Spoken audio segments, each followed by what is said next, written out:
Imagine an airplane that flies faster than a bullet. Not in the movies, in real life. Wait, please follow me. I'm on my way to reaching 1,000 followers. Thanks. New York to London in 3.5 hours. You have breakfast in Manhattan, lunch in the West End, and make it back in time for dinner.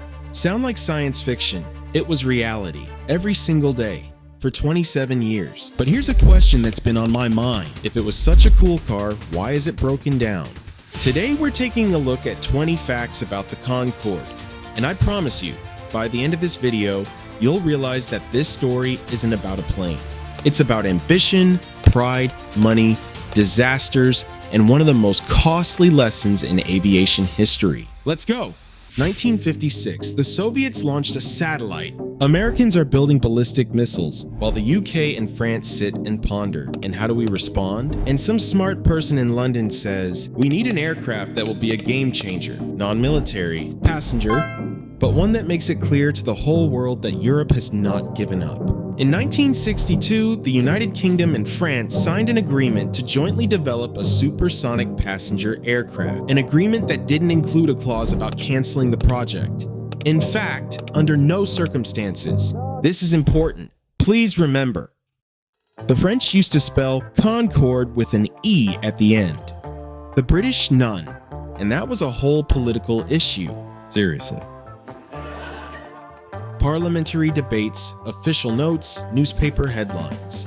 In the end, UK Technology Minister Tony Benn personally announced, the letter E remains. He added, it stands for Excellence, England, Europe, and Entente.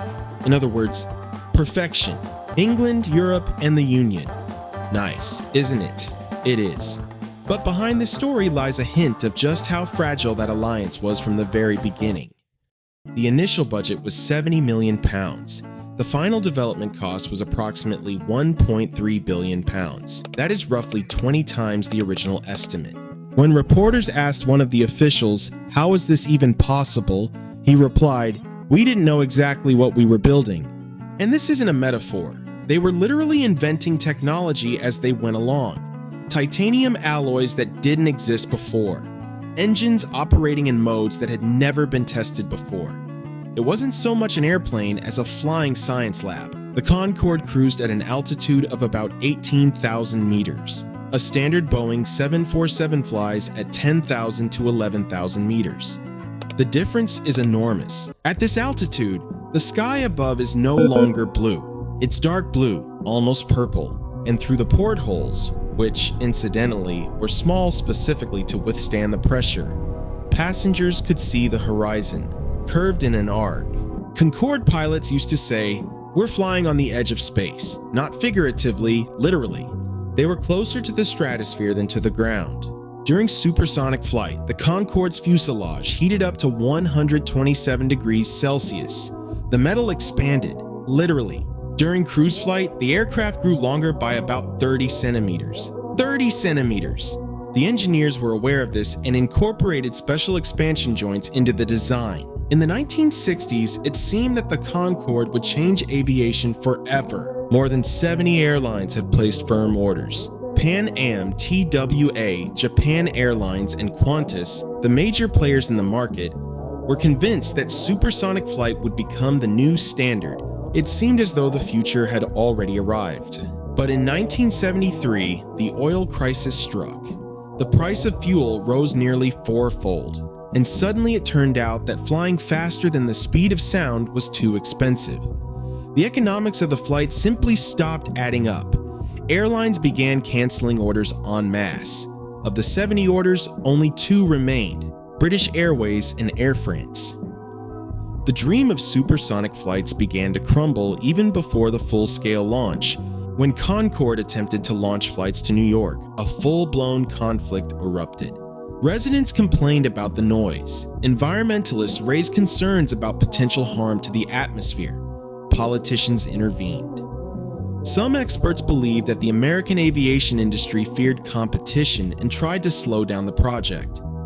The legal battles lasted nearly 2 years. Throughout this time, Concorde was losing money and opportunities. It wasn't until 1977 that the plane was allowed to fly to New York. It was a victory, but it came at a very high cost. In the 1990s, a one-way ticket on the Concorde cost about $8,000. Today, it's roughly $15,000 to $17,000. That's the price of a nice car. Only the very wealthy could afford to fly. But here's an interesting fact. Most tickets were paid for by companies. Executives saved time because time was more valuable to them than money. About 60% of revenue came from corporate flights. When company budgets were cut after 2001, demand for supersonic travel began to plummet. Concorde never recouped the cost of its development. Yes, the flights themselves were profitable, but the billions invested in development could not be recovered. The project was funded by the British and French governments. For them, it was a matter of prestige and technological leadership. Concorde became a symbol of an engineering breakthrough. But financially, it was a risky project. It proved that not every great technology becomes profitable. A Boeing 747 carries about 400 passengers. The Concorde carries about 100. Yet their fuel consumption was almost identical. This meant that the cost of transporting a single passenger was much higher. Furthermore, the Concorde could not carry cargo. All the available space was taken up by fuel tanks. This deprived the airline of additional revenue. The Concorde was like a Ferrari, incredibly fast but expensive to operate. The Concorde could only fly faster than the speed of sound over the ocean. Over land, supersonic flight was prohibited. The sonic boom could shatter windows and frighten people. This severely limited the number of routes. London, New York became the main route. In fact, the entire business depended on a single route across the Atlantic. This made the project vulnerable. If demand fell on that route, the entire business suffered. The Concorde had a Soviet rival, the Tu-144. It was often called the Concorde of the Soviet Union. It took to the skies before the Concorde did. But in 1973, during an air show, the plane broke apart in mid-air. The disaster shocked the entire world. The program lost credibility. As a result, the Tu-144 never became a full-fledged passenger aircraft. The supersonic race proved to be more difficult than the engineers had expected. The Concorde flew so fast that sometimes passengers arrived at their destination before they had even taken off. On some routes, it traveled faster than the Earth's rotation. People witnessed sunrise twice during a single flight. It seemed like science fiction, but this was the reality of supersonic travel. The journey became a unique experience that was impossible to have on a regular airplane. The Concorde flew significantly higher than conventional aircraft. At that altitude, radiation levels are higher. For this reason, a special radiation detector was installed on board. If the level rose, the pilots would descend. For passengers, the risk was minimal. But the crew, who flew constantly, received a higher dose over the years. This was yet another unusual aspect of supersonic flights. The Concorde was incredibly loud during takeoff. By today's standards, it would not have passed noise certification. Residents living near the airport said that it was impossible to hold a conversation when it took off. Yet thousands of people came to witness that moment. It was a true spectacle of power. The roar of the engines became part of the legend of the Concorde. On July 25, 2000, a tragedy occurred. During takeoff, the plane struck a piece of metal on the runway. A tire burst.